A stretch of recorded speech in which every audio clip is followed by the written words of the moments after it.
JS alias June tersangka pencurian ponsel asal Kecamatan Tanjung Anom Kabupaten Nganjuk, Jawa Timur mendapat restoratif justice atau keadilan restoratif dari pihak kejaksaan. Dalam perkara ini, JS yang berprofesi sebagai penjual kue keliling nekat mencuri ponsel dengan maksud diberikan kepada anaknya untuk mengikuti pelajaran sekolah secara daring. Lia menjelaskan perkara yang menyeret tersangka JS bermula saat yang bersangkutan mengantarkan sang istri ke Pasar Warujayeng, Tanjung Anom. Sesampainya di Pasar Warujayeng, tersangka JS menurunkan istrinya untuk berbelanja ke dalam pasar, sedangkan tersangka memarkirkan sepeda motornya.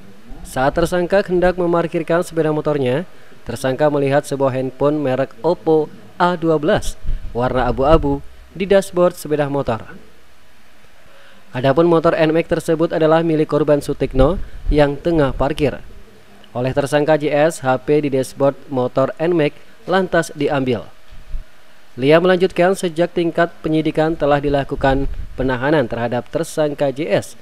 Kejari Nganjuk lantas mengupayakan penyelesaian perkara dengan skema restoratif justice dengan mempertemukan pihak-pihak terkait, termasuk antara korban dengan tersangka.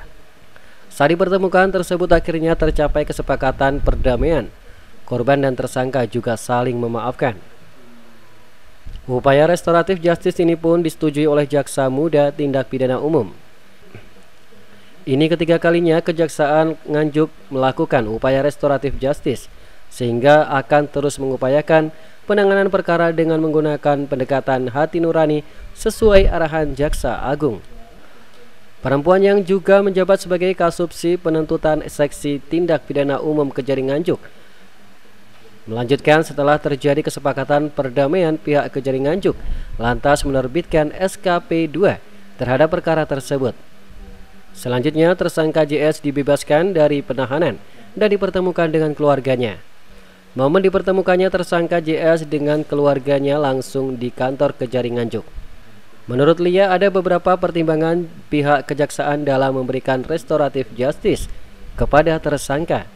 Salah satunya adalah karena yang bersangkutan baru pertama kali melakukan tindak pidana. Tersangka juga menyesali perbuatannya, seperti berjanji tidak akan mengulangi perbuatannya lagi.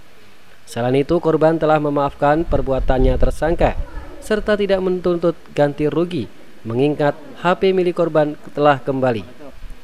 Sehingga itu yang menjadi alasan untuk menghentikan penuntutan atau tidak melimpahkan perkara tersebut ke pengadilan. Kasipidum Kejari Nganjuk Roy Ardian Nur Cahya melanjutkan, penyelesaian perkara dengan skema restoratif justice ini pun mengacu pada peraturan Jaksa Agung nomor 15 tahun 2020 tentang penghentian penuntutan berdasarkan keadilan restoratif. Pihak Kejari Nganjuk telah berupaya menciptakan harmonisasi di masyarakat dengan menggunakan pendekatan hati nurani.